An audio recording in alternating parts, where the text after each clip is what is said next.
I will say, Uh-oh. Oh, I've got a jeez. footnote Oh, boy. on the verse that says, "Take all the leaders of the people and execute them." It does say that this could be impale. It's not necessarily execute. It could be impale. Oh, because like you impale people and they go to work the next day. Or just take a sick day and go back to work after you got impaled. A light impaling. Or hang. Hang is another one. Dearly beloved, welcome to the Unblessed Podcast, where we inquire and exposit the mysteries of that ancient text, that good book itself, the Holy Bible. We are not theologians nor historians. We are but armchair philosophers who spent years in seminary or on a church staff and have since departed to make our own way. We invite you now to read, think, and laugh with us as we dive deep into the denominational doctrines of the divine in the Unblessed Podcast.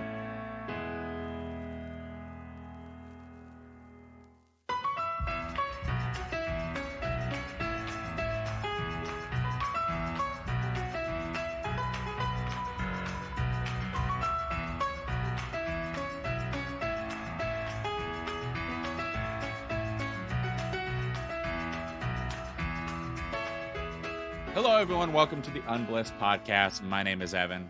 And I'm Scott. And we are two Acts 29 bro lovers. Absolutely.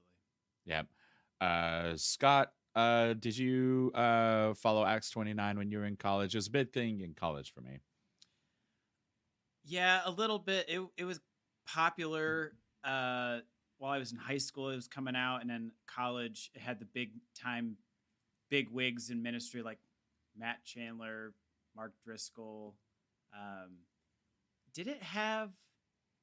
No, at no point was Rob Bell. He was never part. No, of that. Rob Bell was Rob never Bell's in way Acts too 29. cool for school.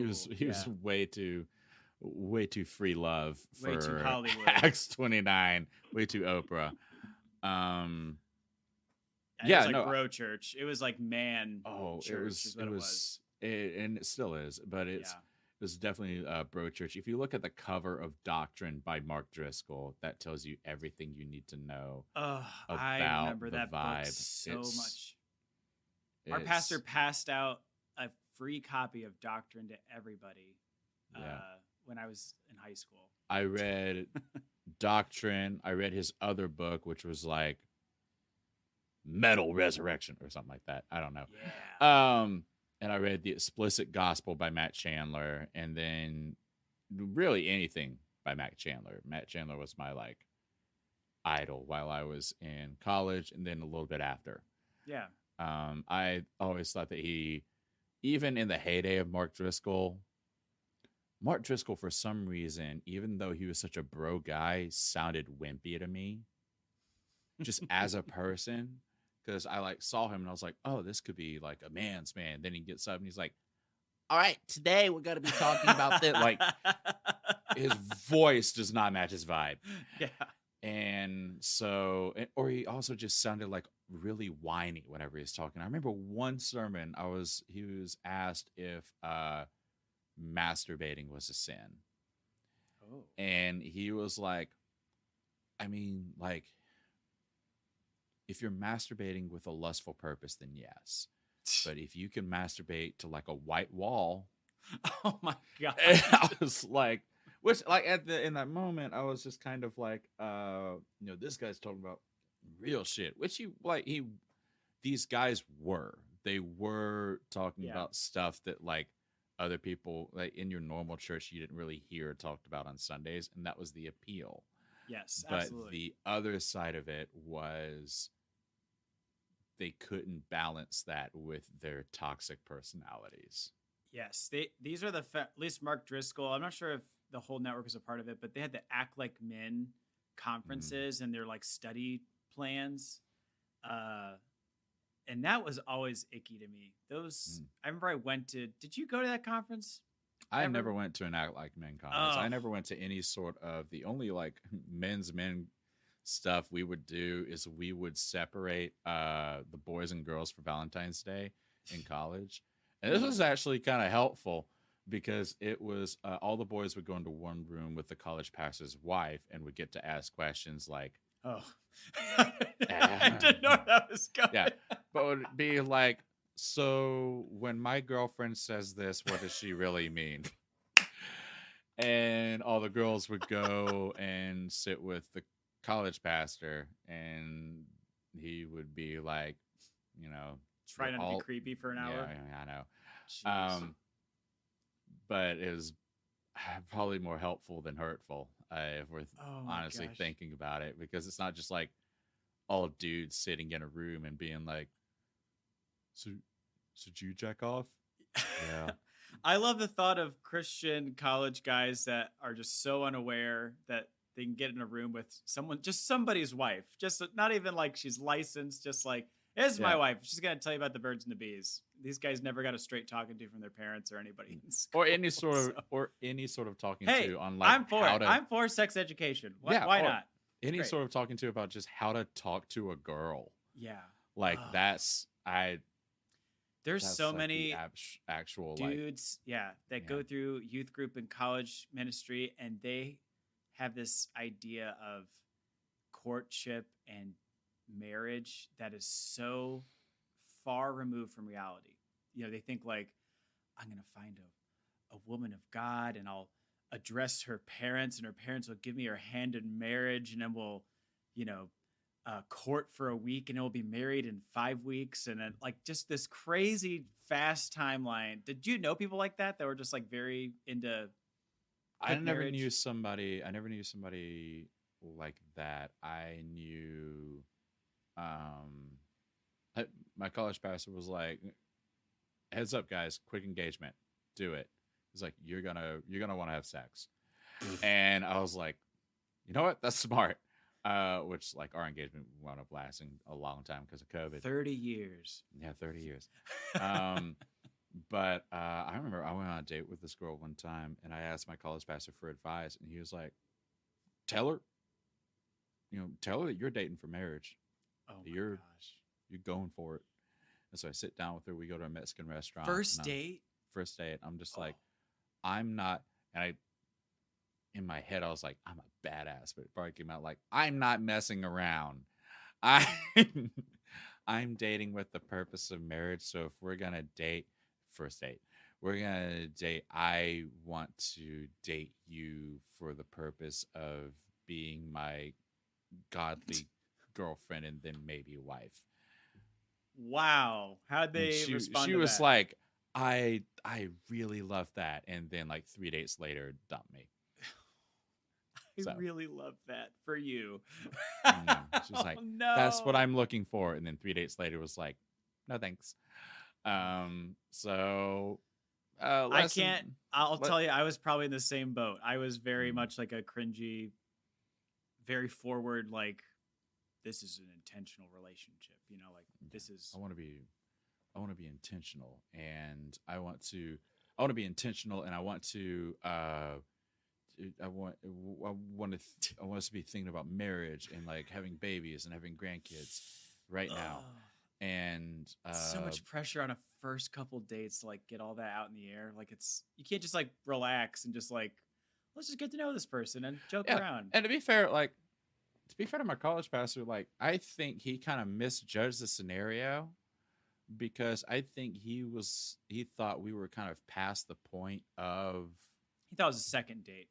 Yeah, I think he thought we were kind of past the point of like talking a little bit more and flirting a little bit more, because his whole thing was just like, you don't have to do anything big on like a first, like just go out for like a Coke or something like that, because he couldn't say beer, but he'd be like, go out for like, just sit on the quad or like whatever, like go to a football game, sit next to each other, have fun. You don't have to. The first thing go doesn't share have to be, a soda at the chocolate shop. Yeah, he was go race cars at the drag strip. It's like you don't need to like fucking put so much pressure on everything. And here I was like, the first date needs to be Red Lobster.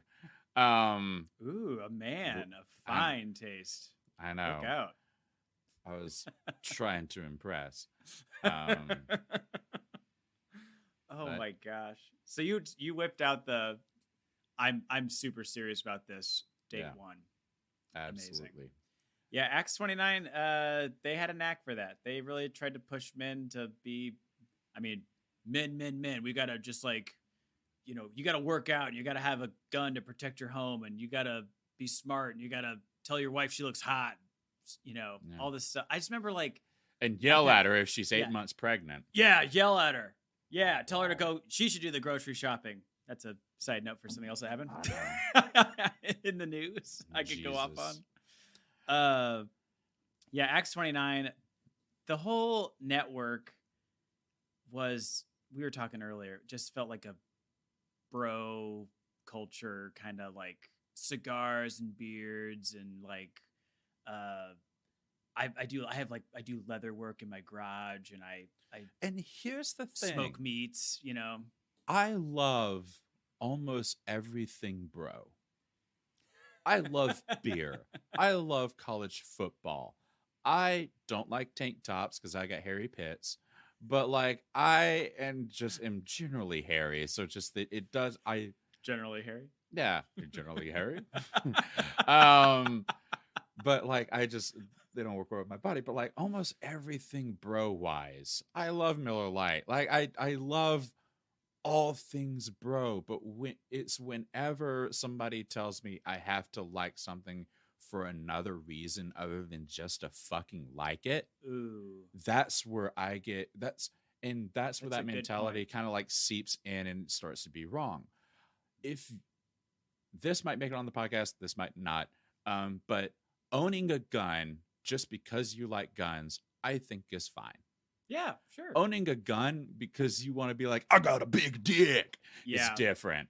Like, exactly. it's so fucking like and it's all across the brain. It's all across the Well, brain. Like, we have to watch this person in this like show because yeah, they're feminist or whatever. What if they're not fucking funny? yeah, yeah. You know, Liking something just for the uh whatever you want to call it.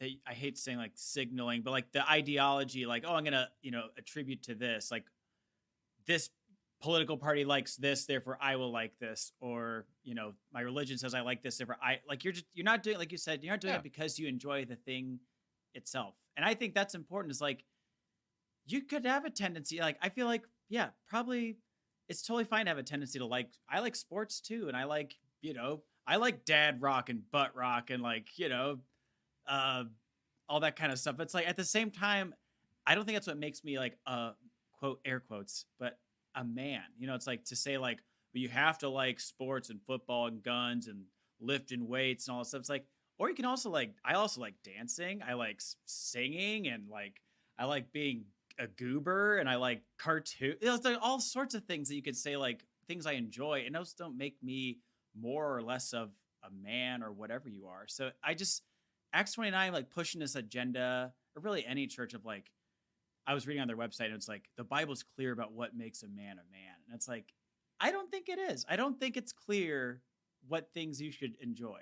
I think you would agree there. and Evan. even then, if the Bible is clear about gender roles, I'll allow it. This is not so clear cut as people make it to be. It's a little Absolutely. bit more about taking personal responsibility for your actions. Yes. And that's another good point, is like, I don't want to dive too deep into this because I could talk an hour about this, Yeah. but there's something to be said about, I have this conversation all the time about like the good things in the Bible that are, that you could separate from the theology. Like, I think it's good that people are self-sacrificial, or that are to be patient or kind or gentle. Like, all these things are good things inherently.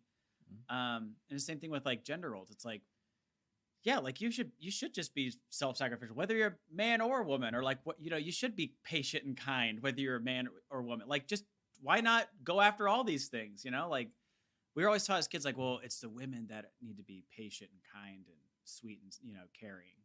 Men should be tough and, have no emotions. You just place these like random boxes on people that don't make sense. It's insanity. And like kind of going back to the virtue signaling bit, like it's bizarre that there's a one group that complains about virtue signaling all the time, but when you take a deep dive into something like Acts 29, where they're like, well, we should, love sports, or we should do this because it's, it's a manly thing to do. It's like, that's also virtue signaling. Yeah, absolutely. That's its own form of it. It just tastes different. 100%. It's same shit, different packaging. So, and whenever you have that kind of virtue signaling happening, and whenever you have this, like, I think what makes this even worse is it's paired with theology. Yes, it's paired with belief, and so that's why Mark Driscoll got in trouble for creating like a cult-like atmosphere at Mars Hill. Yeah. For those of you who don't know, Mark Driscoll was like one of the head honchos of this church planning network called Acts 29. Basically, it was like Baptist but on roids, like Baptist at the gym kind of deal. And he just created this cult of personality at his church over in, I think it was like Washington or Oregon or wherever. And eventually, like, the elders heard like enough complaints about him that they were like, you need to leave. And he was like, brah. And now he started his own church in Arizona. But like, and he's still a dick. He's like, somewhere out in the desert yelling at women or something now. So yeah, he's still an asshole. Like, that's that's the thing about all this, is he's still a prick. And you just, time and time again, you have these. It's never surprising to me when these like douchebag guys come out and are douchebags. Yep. I think the thing that surprises me is the words that they say. Like, that's what surprises me. It's not the article, Steven Crowder is a douchebag. Yeah. Does not. It's like not shocking. It's like, of course he is. Me. The surprising thing is the Ring doorbell recording of him yelling at his 8 months pregnant wife, saying, you need to do wifely things and you need to become someone worthy of being a wife. That's what I cannot shocks me to hell. It's like getting my blood boiling. All I'll say is somebody that is lean in for somebody that is just so like militant about family values and the strong nuclear family and all this jazz, blah blah blah blah. It's like and then he himself treats his wife with such disrespect, gets divorced. So I'm just like, to all the people he was giving advice to about like, blah, blah, blah, this is how family should work, and then his doesn't even work out. Doesn't that show something that like these people, like these talking heads, I mean, we're looking at us as well, but we are talking heads. But to be fair, you can't trust any, like, you should not follow anybody. I think that's the whole point, is like, it's people will say things that might be helpful or insightful at one point. I don't doubt that he probably, to his listeners, he provided content that they enjoyed. But it's like this cult mindset is what really bothers me. People just like treat these people like, oh, everything they say is gold. Everything they say, I'm going to follow them everywhere. And then you look at their actual personal lives and it's in shambles. And it's like, it's nothing. They're snake oil salesmen. And it grosses me out. Exactly right. Yeah.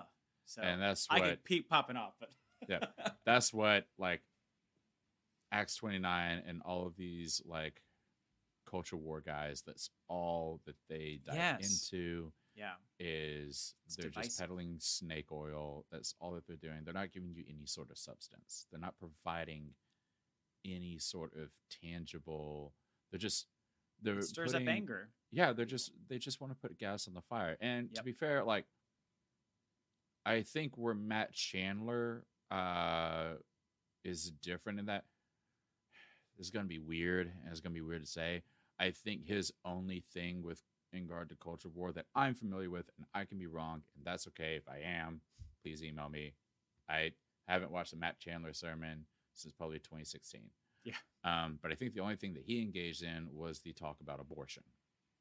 which is Oh, still big and still important, but he's not engaging in like man versus woman and whether or not that needs to be I said. still have respect for Matt Chandler. I Yeah. I don't know what happened.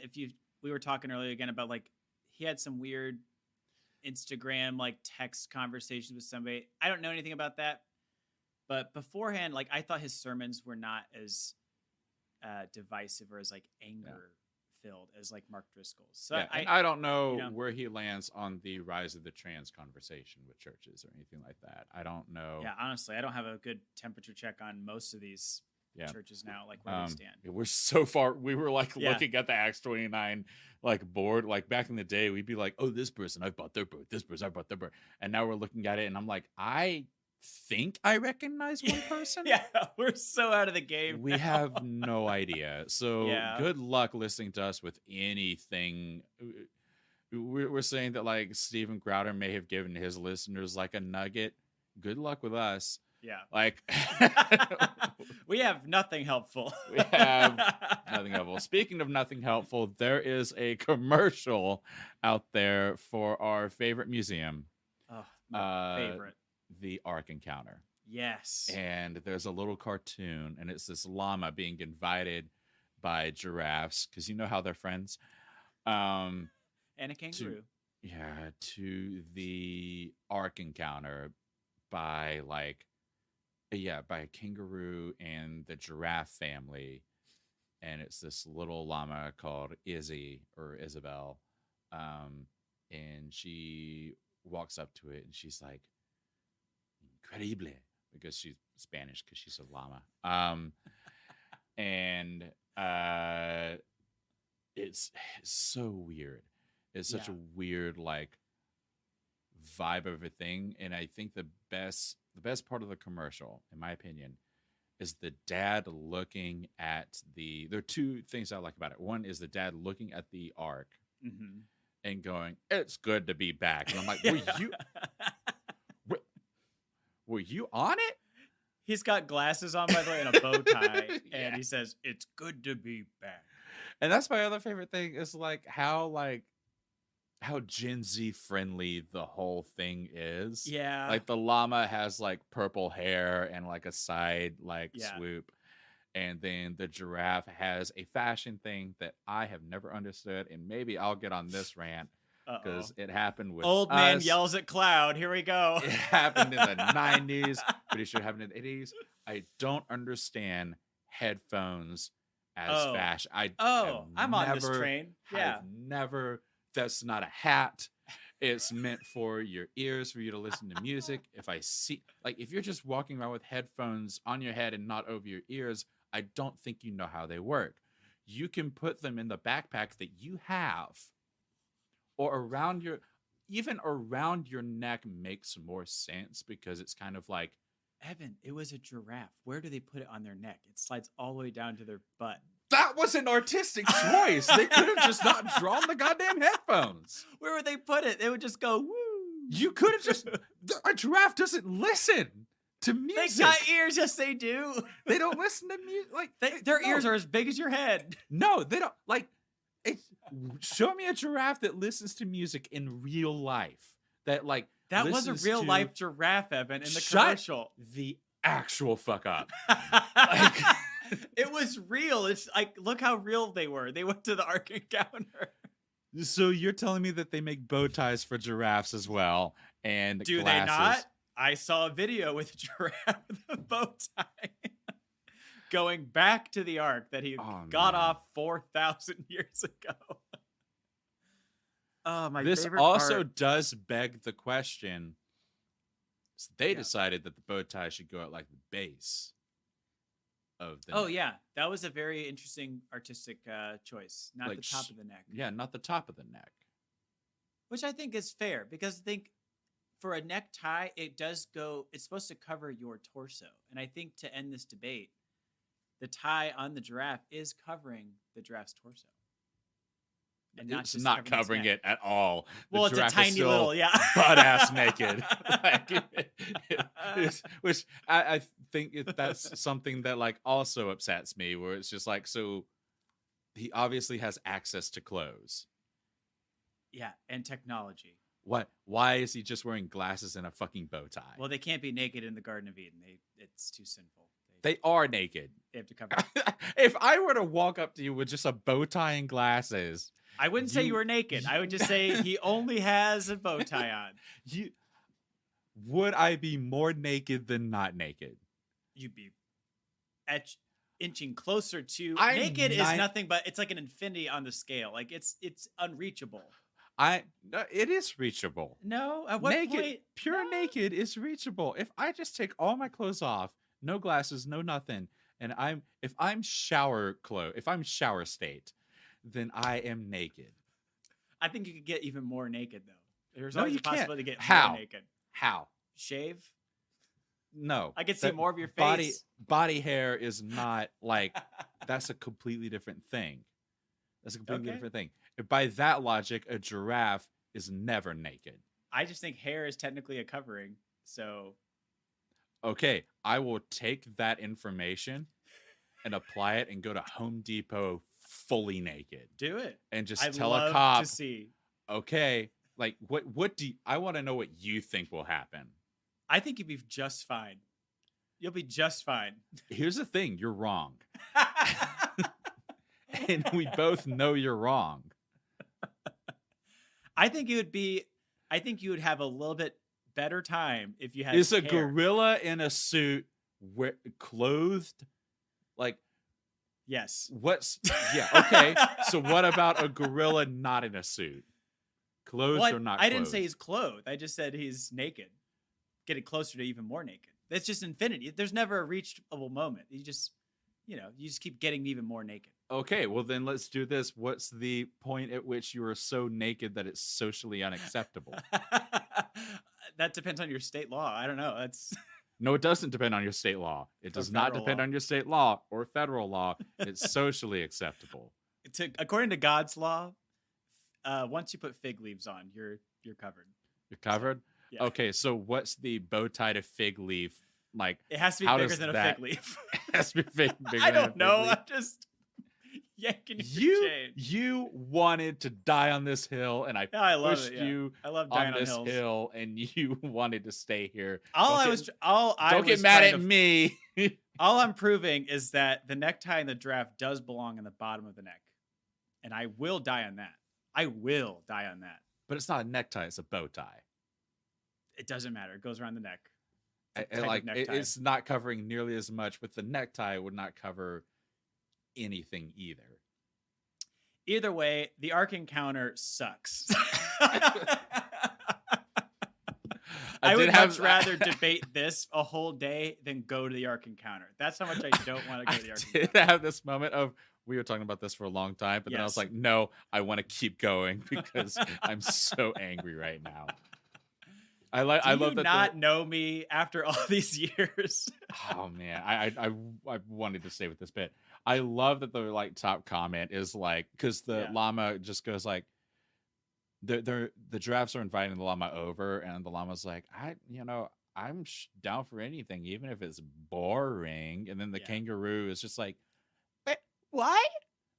No, it's got zip lines. It's got a zoo, which that brings up a whole other fucking thing of like animals going to see other animals. It has our imprisoned family members, for fun. Is that just like, oh, let's go have fun and go to Eastern Penitentiary? Like we can see your uncle behind bars. That's such an odd concept. It's the whole thing's weird, Evan. The whole thing. They're going to be building a replica Jerusalem in the middle of Kentucky. The same people. And they're about to build a Tower of Babel. This is like how like Mickey Mouse can talk, but Pluto can't, but they're both animals. It's exactly the same universe. thing. So the zoo thing is weird as hell. Like already, if you're a person that feels uncomfortable about like zoos, this should make you feel more uncomfortable. But like, I don't remember where I was going with that.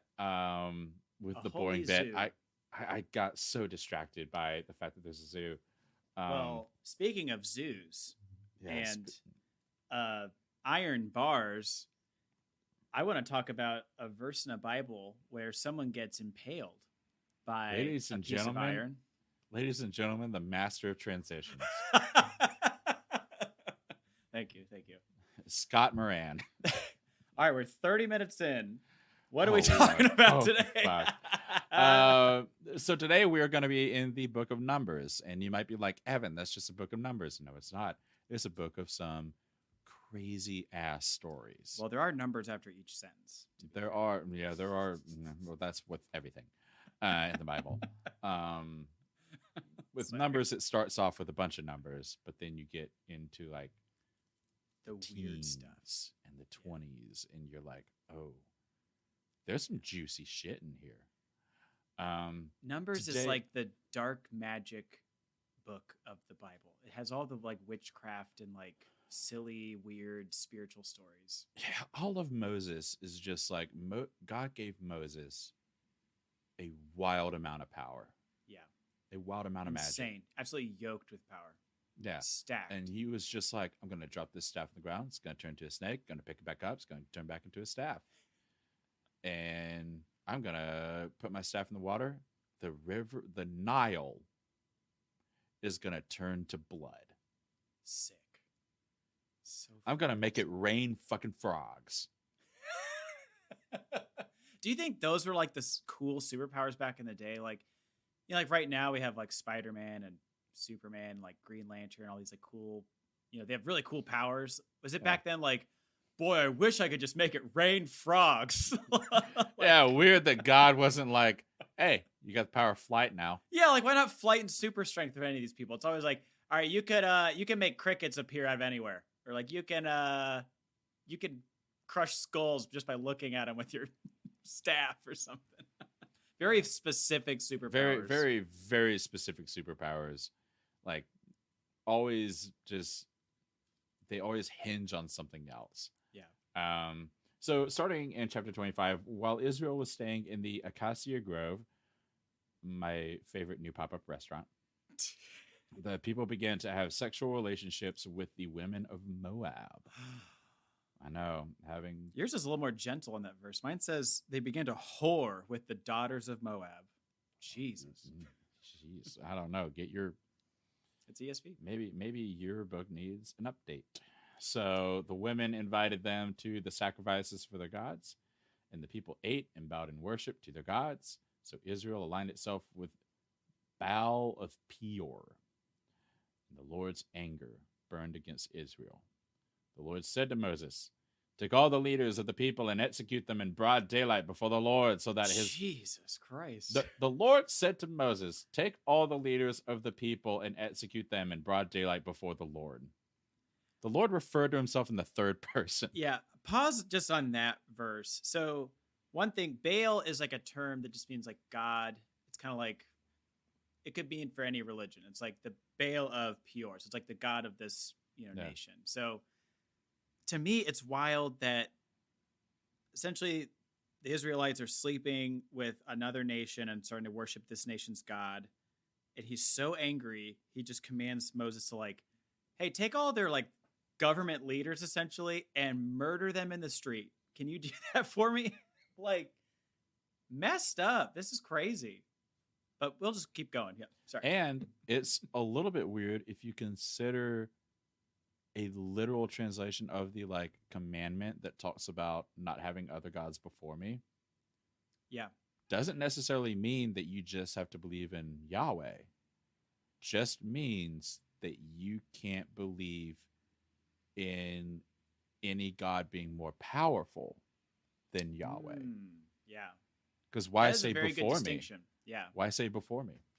That's a very good call because that is something that's, I would argue, closer to reality because people did worship, and we have such a skewed idea of worship now. Like we imagine like these people went to like a church service and like were raising their hands and like, oh, you had bumper stickers about Baal or something like that. Had like, bagel and coffee. Yeah, it was more like you enter someone else's house. If you were in this new country, they had their traditions already that they set up about their, and you might even think it's the same God at that same point. You thought, oh, like we're just doing this, prayer or whatever. We're doing this sacrifice so it rains tomorrow. I don't know, something like that. and people might just take part in that, and they would consider that worship and sacrifices to the other gods. But what's just wild is like what you say in the commandment is like we always assume like, oh, it means you can't believe in anything else. But to the people in that age, it meant like, okay, I can still enjoy other gods, or I can still like do things with other people, but I have to know that Yahweh is number one. Like he's the top dog. So that's an interesting call out. Yep. Take all the leaders of the people and execute them in broad daylight before the Lord, so that his burning anger might turn away from Israel. Do you think Moses was telling the people, he was like, I talked to God and he said, take all the leaders of the people and execute them in broad daylight before the Lord. And they were like, did he say before the Lord? Did the Lord say the Lord? And he was like, I mean, before me, like that's what he was, because it was God. Not me, but him, them. So Moses told Israel's judges, kill each of the men who align themselves with Baal of Peor, or Baal, or however you say it. Yikes.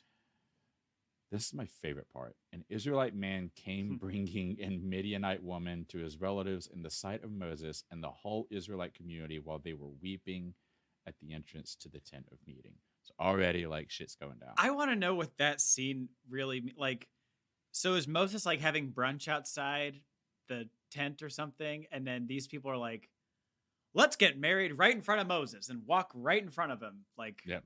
That's how I'm reading it. I don't know. I think that I think it could be that. I think it could be very simple as like, we're just walking them along. And I think, or it could also be like, we're going to bone in the tent of meeting. Like that could also be what they do. Perhaps. Sorry, when continue. Phinehas, son of Eleazar, son of Aaron the priest, saw this, he got up from the assembly, took a spear in his hand, followed the Israelite man into the tent, which I think or a bridal tent is what it's supposed to be. Mine says the chamber. I think it's supposed to be a different tent. And drove it through both. So he picks up the spear, follows the Israelite man and the woman into a bridal tent, and drove it through both the Israelite man and the woman through her belly. Damn. Double kill. He hits her from the front end and kills him in the back end. In theory, do you think it was her front first, or do you think they were like a sandwich on top of each other, and he like? If it's saying like a sandwich through her belly, toothpick. That's how I'm imagining. Well, that's true. If it's saying through her, like either way, kills both of them, and it's very much implied that they're having sex in this moment. Yes. Oh, 100%. Because Scott, remember, there's sex in the Bible. Well, hang on. I said yes. I didn't mean 100% yes. Okay, what else will they be doing in this scenario? Hugging. Just having a nice little hug. There's nothing bad in the Bible, no sex, but people do get speared like a sandwich at McAllister's. There's nothing bad in the Bible except all the murder. Except these two lovebirds getting staked in a tent. Turning into a kebab. Oh my God. Then the plague on the Israelites was stopped, which were led to believe that that's what is talked about earlier when it's talked about the anger of God, that he started a plague. But those who died in the plague numbered 24,000. Sheesh. Which is wild because it's like the Bible fucks with time so hard. Oh, yeah. 24,000 people, if they just like drop dead, we'd have like archaeological evidence of them all dropping dead at once. Oh, yeah. That would be a thing. But over time is a little bit, I think we're led to believe that this is a little bit more like, COVID-19. Like this is a little bit more like few months. This wasn't just a weekend for Israel, like Friday, Saturday. Probably a little bit of a couple of years went by of them worshiping Baal and all that jazz. But then Phinehas, with his murder, saves the day. So the Lord spoke to Moses, Phinehas, son of Eleazar, son of Aaron the priest, has turned back my wrath from the Israelites because he was zealous among them with my zeal, so that I did not destroy the Israelites in my zeal. I think you kind of did. Therefore declare I grant him my covenant of peace. It will be a covenant of perpetual priesthood for him and his future descendants because he was zealous for his God and made atonement for the Israelites. The name of this, so he does the double kill, the double homicide, in one spear go, and he gets promoted to big boy priest, and he has a priesthood. Big boy priest. He Just can- imagine like little boy priest, like there's like the husky section, the kids section, big boy section. Well, little boy priest is what got the Catholics in trouble. Hey-ho. Aye, okay.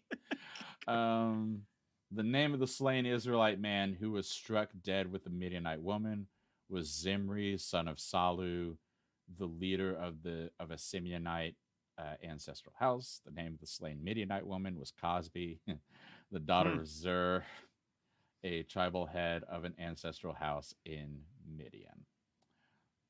So the two big things that God's angry about, one is them having sex with the Midianites. Two is, and I think the real problem that he has is them worshiping Baal. I think that's like the big worshiping another god that's a big thing. But the thing is, for me, is like, for a God that has a chosen people, he sure does try to kill them. Yeah, they have it rough. I know that's like my inner pastor like is screaming because it's like, well, that's the whole point of the Old Testament is like they don't want to be his people. They don't want a king and they don't want a God and they want to just wander and blah blah blah. But God keeps bringing them back, and it's like he's not making it easy for him to come back at times. Like it's always framed as like the people are running away and God's reeling them back, and it's like the people like started dating their next door neighbor essentially, and then God goes, but we killed 24,000 of you. Yep. And then until someone gets sandwiched in a tent. Until one of you steps up and murders, which is also the weird thing. Yeah, who's going to shish kebab this couple, huh? Like, at no point does God give a directive. And maybe that was actually it, was that, like, Moses didn't actually kill, or Moses directed people and they didn't actually kill any sort of leader. Because it doesn't say that there's any sort of execution of the leaders. It just says that God tells Moses to do it, and Moses tells the judges, and then it kind of skips to Phineas doing the thing. Let's see what the ESV Study Bible has to say. I'm curious. Yes, the Word of God. The true Word of God. We've learned so much from the ESV Study Bible. So here's what they say. Quick note. So about the whore and the sacrificing of their gods, echoes the terms used in Exodus 34 that people are breaking the first commandment given after the golden calf apostasy. Baal was the main Canaanite fertility god who Israel was constantly tempted to worship. Here we go, verse 4. The fierce anger of the Lord. This is the verses that are talking about killing the people in broad daylight. Drastic action, in quotes, execution, was the only possible way to obliterate the perversion of Baal worship and the accompanying prostitution of the daughters of Moab. So the Lord's fierce anger most likely refers to the ancient Near Eastern practice of impaling dead bodies on a stick after heinous crimes as a form of disgrace and as a public warning all who are tempted to such perversion. So even the ESV Study people are like, they probably hung him out to dry in the public. That's such a weird context little thing that it gives you, because it's saying that, like, okay, the only way to revert the Israelites back to being God's chosen people is to do the things that everybody else is around you is doing to these people. Like, that's like all those murdering Moabites over there. We better kill them all. Yeah, it's wild to me. Like, I'm gonna get my high horse, but these are the type of verses that I love to point out when people are like, I just follow the Bible as like my compass, like the Old Testament, Old and New Testament. It's absolute truth. It's morality. How do we know what's right and wrong without the Bible? And verses like this, where there's no way you can take it out of context. Like God is giving Moses a direct command, and it can't be misconstrued. It's not like Moses had a vision or Moses said this. It's clearly from the Lord, and he says, go and kill those people in the public square. Now I will say, Oh, I've got a footnote. Oh boy. On the verse that says, take all the leaders of the people and execute them. It does say that this could be impale. It's not necessarily execute. It could be impale. Oh, because like you impale people and they go to work the next day. Or just take a sick day and go back to work after you got impaled. A light impaling. Or hang. Hang is another one. Making this any easier. Hey, they weren't executed. They were just shot.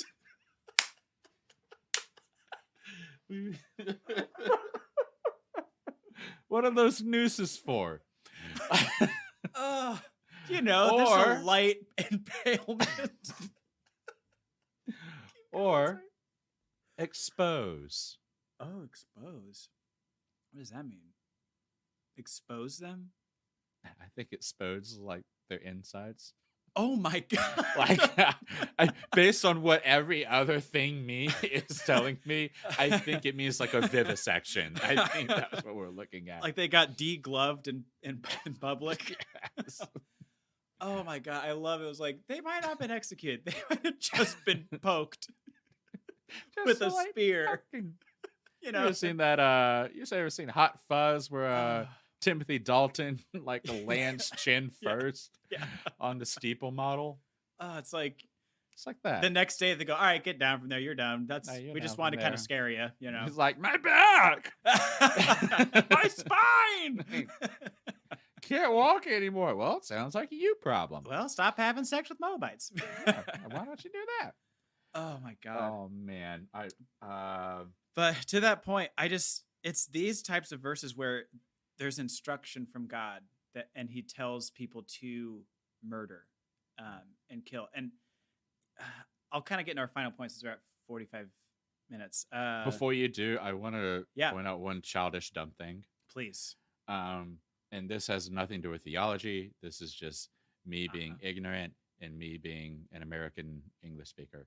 Mm-hmm. But I have a footnote for Numbers 25:1 where it says, while Israel was staying in the Acacia Grove, the footnote says, or in Shittim. Mine says Shittim. Okay. You need to read ESV. It's a lot more fun. Whores and Shittim and Shittim. Shittim. I'm a child. Go ahead. It was Shittim. No, you're great. My kind of final thoughts on this passage. I honestly don't remember this one as a kid. I kind of stumbled upon this recently. Yeah. I'm sure I read it and I just kind of glossed over it because I think as you're reading the Bible, especially if you just go from like cover to cover, the Old Testament gets so boring at times and there's so many war stories that you just come numb to the fact that like God was instructing these war crimes on people. And really what you're looking for is like the verses that stand out and that you can put into a tweet. Yeah. You're looking for the ones where there's a nice, people might read this passage and at the very end go, I'm going to take, I don't know, like verse 25:12. So, behold, I give to you my new covenant of peace and it will be a perpetual priesthood. I'm pretty sure I've seen that one somewhere in a church. It's like, if only you read 5 verses before that, where they shish kebabbed a couple on their wedding night, like, and the 24,000 people that died. Yeah, no big deal. But a covenant of peace. I just really, I struggle to understand how I was reading something about the Old Testament law and how it wasn't perfect or ideal at the time. It was supposed to be forward looking. That was kind of, when I was a pastor, that's how I envisioned the Old Testament. It was like, yeah, it wasn't perfect. It was just pointing to a better time. And that sounds nice, but at the end, then you have to ask yourself, okay, well, then God, did he instruct incorrect things at the time? Because you can't just say, well, it's dependent upon time and region. Like, he already instructed people to be kind and be loving before this point, so why couldn't he just change people's hearts? Or if he truly wanted people to be a loving nation, why not just evangelize? Like, we don't do that anymore. We don't go and kill nations that are opposite of our beliefs. So, well, sorry, we did for a while, really bad, and we still do. But an argument can be made. I think the other thing that you can bring up here is like, if the Old Testament is supposed to be forward looking, and if everything's supposed to point to Jesus, I beg you, I implore you, I cannot survive without you to point out where this points to Jesus. Yeah, I absolutely. I can't see how God instructing Moses to hang people or lightly impale them, in the town square as the best option. Here's my absolute final. I'll be done for this. One thing I was thinking about a lot recently was, if I was to restructure like the God's plan of saving people at all, would I do it? Like, if I could rewrite a couple verses of the Bible, would I do so? And I think any rational person would say yes. I think anybody would go, you know what? I think we could probably just get rid of a couple of these verses or change some of these verses, and then it would be great. Or this would be a better plan. Like, maybe instead of killing 24,000 people, it'd probably be better if he just, I don't know, saved them before all those people died. Like, I could see ways to improve upon these stories. So that's where I struggle of like this being absolute and perfect the way it is. Just feels so just disingenuous. Like, no, clearly there's ways to improve this story and make a more, happy outcome for everybody. So. Absolutely. Like, this is just so bananas. And what's your final thought on all this? My final thought is just like, I remember this story and I remember being like, oh, this is cool. And then like, while we were like looking for stories, I was like, oh, fuck, this is like a metal story. Yeah.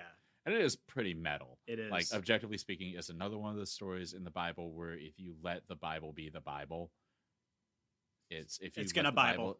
Yeah, if you let the Bible's gonna Bible. If you let the stories be what they are, they're rad. Yeah.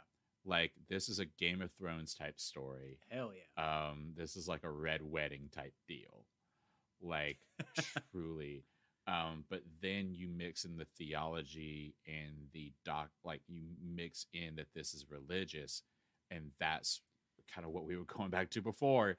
Anytime you like kind of tack that on to, well, I have to do this, or this is good. Like, that's where things get complicated, and that's where you go down a slippery slope to the point of stabbing two couples on their wedding night. Yeah, this is just one of those mini stories in the Bible that stands out to me as, why? Yeah. Why is this important? Why did the murder of two people turn back God's wrath? Yeah, it's one of those where did something else happen around this time period and this was an explanation? Like, did a bunch of people die from a plague? Because I wonder about some of those explanations of like, was there something really bad that happened? Like, maybe there was an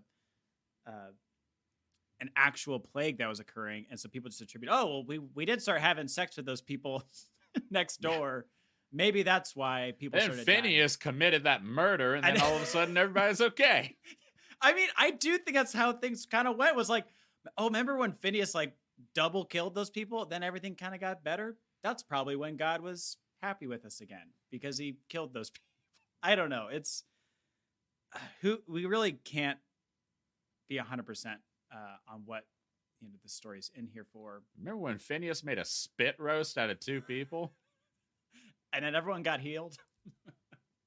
Yeah, spit roast means something a little bit different, but I'm just gonna pretend like it's a luau. Okay. Okay. That's all I got for this. I think for this week. Yeah. What's going on in your life, though, Evan? What's anything to plug? So last night, Katie and I watched this movie called Your Highness, and it has Danny McBride, which we will watch any Love movie him. that has Danny McBride. Yeah. It has Natalie Portman. It has Love James me some Franco. Natalie. It has Charles okay. Dance. It has. I don't know who that is. You don't know who Charles Dance is? Charles Dance. He was. Did you ever watch Game of Thrones? No. No. Okay. Like he's a very intense. I would say villainous character in it. He's. It's kind of. Is he like the sassy one in Game of Thrones? It's always like, I knew that would happen. Like he always shouts that from the back. No. There's no one like that. Are you sure? Yeah, there's no one that's just like, I knew he would die. Like there's no one. No, he plays like the patriarch of the Lannister family. And to be fair, he's probably like he's a really good like kingdom manager, but he has to like, he's sinister. And he always plays a very like serious and seen anything else that I would recognize his face? I don't. If not, know. sorry. He usually Charles just plays Dance. a very I know- sinisterly British person all the time. That's always his deal. Gotcha. But you were watching Danny McBride. Yeah. So it was the movie called Your Highness. Right now I'm looking at Charles Dance. I know. I sent you down a rabbit hole now. I'm not going to know who it is no matter what you send me. So, a lot of British shit. Yeah, it's not my bag. So he's in it. I think that I said everybody that I needed to say that was in it. James Franco, all them. James Franco plays like the handsome prince that goes on all the quests, and Danny McBride just plays this like jealous, shitty younger brother. Nice. Which is his like MO. Mm-hmm. Natalie Portman plays like this like ranger type person that's she's on her own quest and she's got to kill the villain too. And she can do everything. And Zooey Deschanel plays the princess locked in a tower, captured by the evil wizard that wants to have sex with her so that she will give birth to a dragon that he will control. But it's a documentary? Yes. You know how Zooey Deschanel can give birth to dragons? Yeah, of course. Yeah. But it is a Your Highness. Yeah, Your Highness is a Put that one on the list. Is hilarious. It's really funny, and it's every scene with Danny McBride and Natalie Portman, because they are so opposite of one another in everything I've ever seen. Yeah. Is just magical. Like it's Danny McBride trying to hit on Natalie Portman, and it's Natalie Portman being like, I don't have time for dick. Like it's great. It's so good. What about yourself? I ain't got nothing. I ain't consumed no media last week or so. Dang. Sorry. I don't have anything. Yeah, I had some friends visit, some family visit. Just been a busy bee hosting over here. All right, that's boring. That's nothing I can go off of. How about this? Nope, I don't have anything. I have no consumed media. Okay. I've been watching Detroiters a lot. I don't know if I talked about that last week. No. What's Detroiters? Who's Detroiters? Who are they? It's Tim and Sam from like I Think You Should Leave. Tim Robinson. Yeah, and Sam Morrell, I think. Sam or not Moore? Morrell. Sam. I can't remember his last name, but Morrell's the other comedian. Yeah. But Detroiters is a. It's kind of not sketch comedy, but it follows them at their marketing company, and they do like really shitty commercials for local businesses. So it's like there's the, was it like the Devereaux wigs? We make wigs that are 100% not made from dead people's hair. So it's just like the most insane marketing ploys. One's like, oh gosh, there's like Michael Keegan. Keegan-Michael Key runs a furniture store that's opposing a, boys and big boys, like preteen furniture store. It's like the most random stores, but Really funny. So I've been really binging that this last few weeks, but that's all I It's got my like immediate that- conception. There's like that skit that he does where he's like a lawyer, and I think you should leave. Yeah. He's just like, have you ever been accused of something and you're like, I didn't do it. I wasn't involved. You're saying I did. That's It's That's the energy I bring to life every single day. It's really good. I can't believe it was made a few years ago, so I'm surprised I never picked it up. But really funny stuff. It's because people like you just don't consume media. I don't. I'm just out here just staring at walls. We created this segment, and Scott went, "Oh shit." I had like 5 things, and now we're at episode 26 or something. Yeah, Still writing it. Scott's like, I'm just proud you didn't plug the Eagles for the 5th time. I mean, it's not a football season, so the draft day was yesterday, so I could very well. You could have. I could have. You could have. Thank you so much for listening to our podcast. We really appreciate it. You can subscribe to us on any platform. We are everywhere at the moment. If there's a place where we are not, let us know, and we can see if we can get there. You can follow us on Twitter, Instagram, or YouTube at UnblessedPod. You can also send in any sort of emails to unblessedpodcast@gmail.com. That's unblessedpodcast@gmail.com. Unblessedpodcast@gmail.com. Yep. unblessedpodcast@gmail.com. Just pod.com. That's what that's just going to be the band POD. Hell yeah. Thank you so much for listening. We really appreciate it. And as always, my name is Evan. And as always, I'm Scott. And as always, don't forget to close your Bible.